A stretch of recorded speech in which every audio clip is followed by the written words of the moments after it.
বেশি দিলাম, কিন্তু সবাইকে আমি দিতে পারিনি।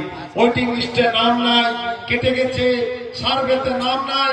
ও পেল, আমি কেন পেলাম না? আপনারা দয়া করে বিরক্ত বিব্রত অধৈর্য হবেন না। ধৈর্যই সব থেকে শক্তির পরিচয়। দিদি অনেক বড় মন, উনি জানেন। আমরা ওনাকে বলি মাঝে মাঝে, দিদি কিছু ঘর ভাড়া, লক্ষ্মীর ভান্ডারের টাকা ভাড়া। নেত্রীরা আমাদের জন্য প্রচুর পরিশ্রম করে, আমাকে নিজের ভাই ছেলের মতো পরিশ্রম করে। আমার মতো অনেকেই বলে। উনি সেদিন বললেন আমি একটা কার্ড পাঠাবো। কি কার্ড? সেই কার্ডে বাংলার আবাস যোজনা লেখা থাকবে যারা পায়নি, কাঁচা বাড়ি, টিনের বাড়ি, চালের বাড়ি আছে।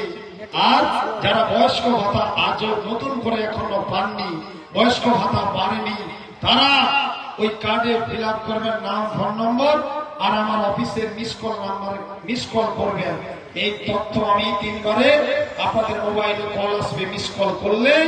তারপরে বাংলার মানুষ যদি আমাকে আশীর্বাদ করে যে বেটের চালু প্রকল্প আছে, চলমান প্রকল্প আছে, 1 বছর ধরে 2-10 জনকে বুথে বুথে ঘর দিয়েছি আমি। বিধানসভার এই 26 সালে নির্বাচিত হলে আমি প্রতিজ্ঞা করেছি 10টা। আমি নির্বাচনী ইস্তাহার দিয়েছি, বাজেটে উনি পাস করেছেন টাকা। রায়গঞ্জে এসে বলে গেছেন, উনি নিজে সাংবাদিক সম্মেলন করেছেন, বলেছেন এবারে নির্বাচনে আসলে, জিতে আসলে, জনপলিকার থেকে জিতলে, সরকারে আসলে বছরে 4 বার ঘর দিয়ে 28 সালের মধ্যে আমি এই লক্ষ্যমাত্রা পূরণ করব। তাই ওনার প্রতি ধৈর্য রাখবেন, অধৈর্য হবেন না। আমি একটা ছোট উদাহরণ আপনাদের দিতে চাই।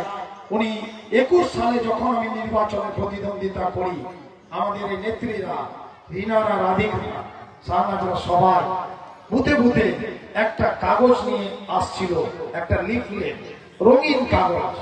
সেখানে কি বলেছিল মুখ্যমন্ত্রী? বলেছিল আমি যদি সরকারে 21 সালে জিতি আর এখানে জোড়াফুল, অর্থাৎ আমি যদি জিতি সরকারে আসি, তাহলে মা বোনদের জন্য আপনারা এই কাগজটা ফিল আপ করবেন, নাম, ফোন নম্বর লিখবেন, মিস কল করবেন। আমি ক্ষমতায় আসলে আমি লক্ষ্মীর ভান্ডারের টাকা একজন করে 1000 টাকা করে দেব। সেদিন অনেক বাড়ির মহিলা, আমার মায়েরা, বোনেরা, বিজেপির মহিলারা অনেকে বিশ্বাস করেনি, বলছিল নিরা এখন ভোট আসে, এগুলা করবো, আসে ভোট চলে যাবে, এগুলা হবে কি নেই হবে কে জানে, এরকম বলতো আমাদের নেত্রীদের। কিন্তু কি হলো?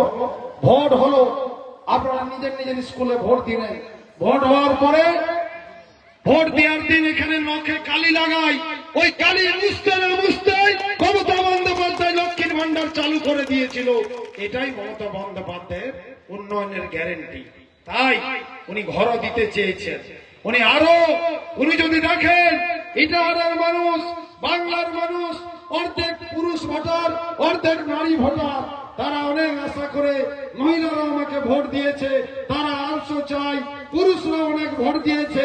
ওনার এত বড় মন, আমি ওনার পাশে থাকি দেখে আমি বুঝতে পেরেছি তিনি হয়তো খুশি হয়ে আরো নতুন কোন যোজনা বাংলার মানুষের জন্য দিয়ে দিবেন।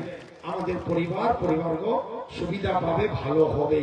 তাই প্রতিরাজপুরের মানুষকে বলবো, আপনারা যে কোনো মূল্যে এই দিদির প্রতীক, ভালোবাসা, উন্নয়নের প্রতীক, শান্তি সম্প্রীতির প্রতীক, সমৃদ্ধির প্রতীক, বাংলাকে এগিয়ে নিয়ে যাওয়ার প্রতীক, গরিব অসহায় মানুষের প্রতীক, এই প্রতীককে আপনারা আশীর্বাদ করবেন।